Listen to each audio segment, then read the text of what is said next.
In this video, I'm going to break down the top 5 exercises for building punching power. But before we get into the exercises, I'm going to give you the 3 categories that I use to determine if an exercise will actually carry over from the gym or from training to real life. So in this case, are the exercises that I'm talking about applicable, or will they have a high transfer into the ring, the cage, or even throwing a punch on the street?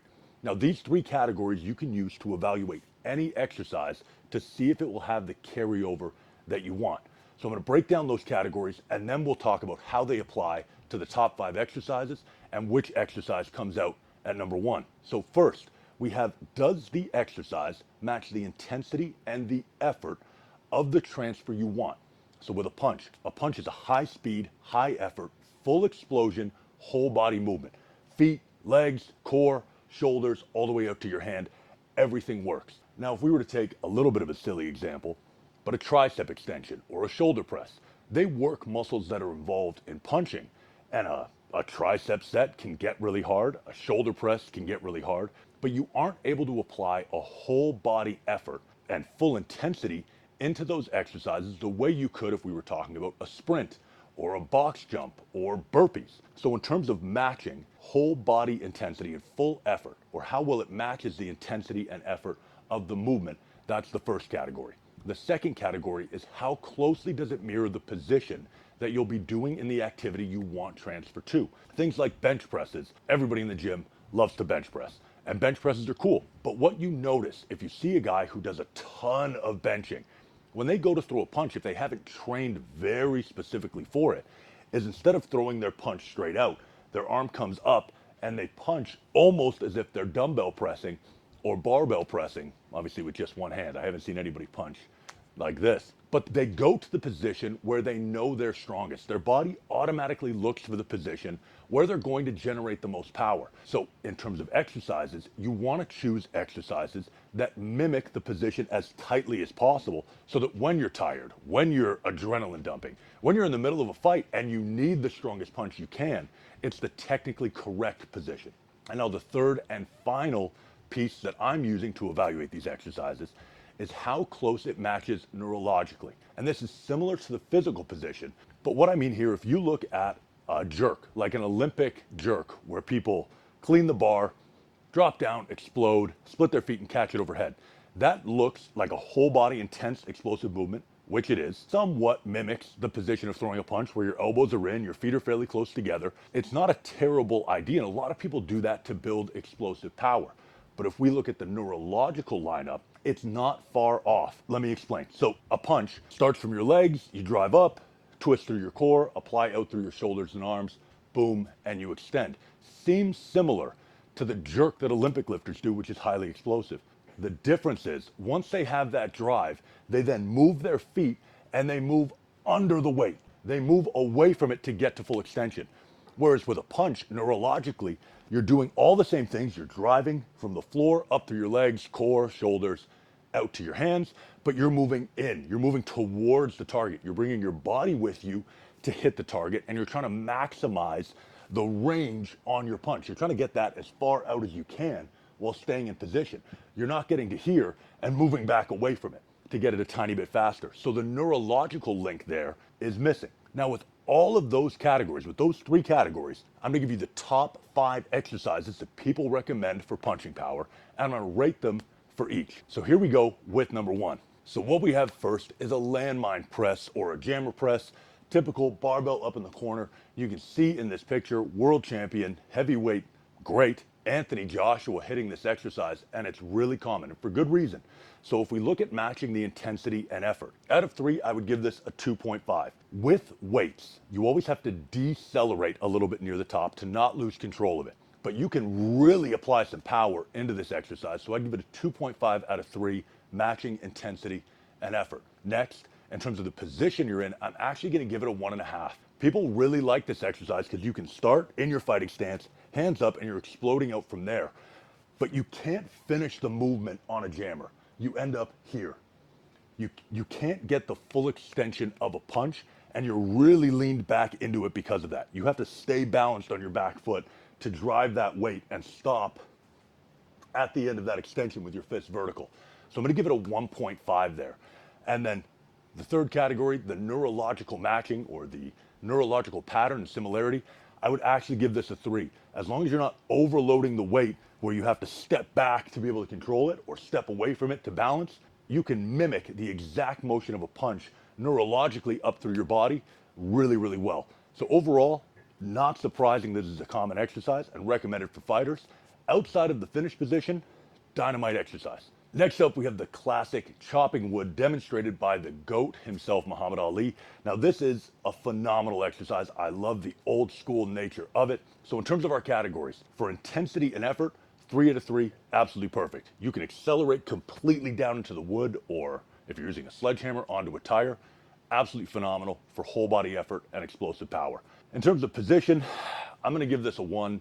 I probably could give it less than that. It's not very similar, but I love this exercise. I could make the argument you could do this from almost a fight stance. You're using your core. The position isn't, well, it's not great, so it's a 1 there. In terms of neurological match, I'm actually going to give it a 2.5. Obviously, you're not extending out with your hands, but you have almost the same things happening otherwise. It's starting from the feet, into your legs and hips, core, and then out through your arms. It's just in the wrong direction. So I'd give this a 2.5. I love the old schoolness of this exercise, but not a bad choice for punching power. Next up, we have medicine ball throws, demonstrated here by Canelo Alvarez. Phenomenal movement. So in terms of matching intensity and effort, from that position, throwing a ball forward with either hand, you can go 100% power, full body, full explosion, because you're trying to launch that ball as far as you can. 3 out of 3. In terms of matching the position, you can start, apart from holding the ball, everything can be exactly the way you would fight with either hand.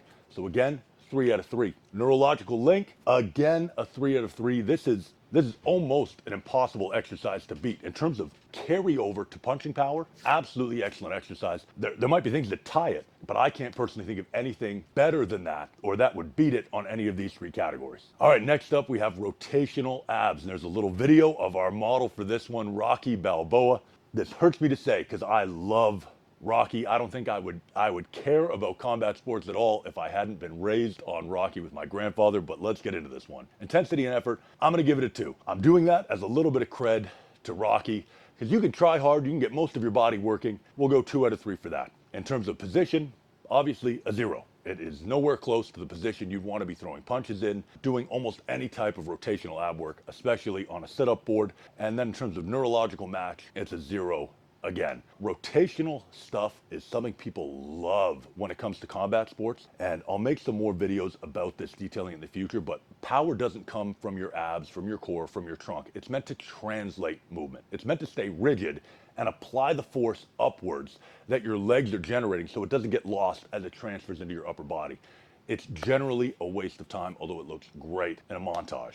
Okay, last up, we have push-ups. Some people put push-ups and bench press into the same category, but that's dumb because bench press is terrible in terms of its relation to punching power, so we're going to ignore that one completely.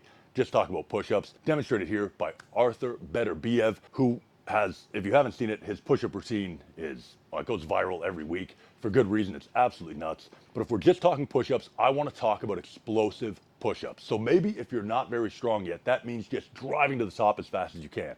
As you get stronger, maybe you're blowing your hands off the ground, like a plyometric push-up. Maybe you're doing clap push-ups. You're going, if we take it that you're going as explosively as possible, that's what I'm going to be rating. So in terms of effort and intensity match, 3 out of 3, absolutely excellent. You're driving as hard as you can to full acceleration, and that is key. If we go into positional match, 0.5, like it's similar enough, but in terms of your body's vertical and your arms are moving away from you, but nothing down the chain is in a similar position. Your hands aren't coming from a similar position. Not a great match there. If we go to neurological link, we really have to give this a 0. It's not like it's coming up through your feet, twisting through your core. The neurological carryover is almost zip on this exercise. So we're gonna give that a 0 as well. Now, in terms of all of these exercises, there's a couple things I want to say. Number one, not every exercise in a program for a fighter has to meet these requirements. When I've worked with champions, world champions, up-and-comers in the fight game, in MMA, boxing, Muay Thai, every exercise in their program isn't made to apply to this list. I don't run this for every exercise. Sometimes there's weaknesses we're trying to address. Maybe they want to move up a weight class. Maybe they need to build a little bit more muscle to be able to apply more force in a certain direction or with a certain movement. So not every exercise needs to follow this. However, what is important is for the exercises where you want carryover into how well you can apply power or create power in your punches. If that's what the exercise is designed to do, these three parameters are how you can approach looking at it to determine if it's worth the energy in your program, if it has a high likelihood of carrying over, or if it's just something extra. And as one final thought, I rated the sit-ups pretty poorly. The chopping wood came out okay. If there's exercises that make you feel like a fighter, if they give you belief in your power, then who cares how they rate? If I was working with an athlete who loved Rocky and the montages and loved doing the sit-ups and, I yelled at him like I was Mickey, and that made him feel confident and strong, I would include it just for that. So if there's exercises you really like that don't fit this, but they make you feel good, the mental edge in the fight game is a real thing. And feeling like you're getting more powerful and actually getting more powerful are oddly similar in terms of the results they have in the ring or the cage. This isn't meant to throw shade on any of anyone's favorite exercises, but if you're thinking about it technically from a strength and conditioning perspective, this will give you a framework you can use to gauge the value of exercises. If you've got any favorites or you have any disagreement, let me know in the comments, and there'll be some more videos coming up about how to build real power for the fight game. Thank you for watching.